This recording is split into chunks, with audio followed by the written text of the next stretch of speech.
Homegrown is brought to you by South Dakota soybean farmers through their soybean checkoff. South Dakota State University and South Dakota Soybean are teaming up on research to improve the crop. Ariana Schumacher gives us a look at the research in this week's Homegrown. Research is important when it comes to improving yields and soil health practices in soybean fields across the nation.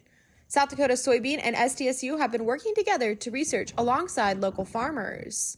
One of the types of projects that we do is we really work individually with individual farmers to set up on-farm experiments so that the farmers can test things prior to investing or purchasing a lot of different equipment. Basically anything the farmers can think of that they want to try, we're implementing it in a way where we can get some good results back to them to let them know how it's working in the field, if it works, if it doesn't work for them, and what's going on there. A big focus of research has been testing biological products. We've been testing biological properties, and we've been looking at that using multiple different approaches. One of the approaches is the farmers will spray the materials on as designated, and then we'll analyze the yield data, or we'll collect remote sensing data, or we'll look at changes in the isotopic discrimination within the plant tissues to assess did nitrogen being fixed or did it change the processes of how nitrogen is actually cycled within the plants. They are also looking at how soil health practices can be assessed by research on over 16,000 acres of farm ground in South Dakota.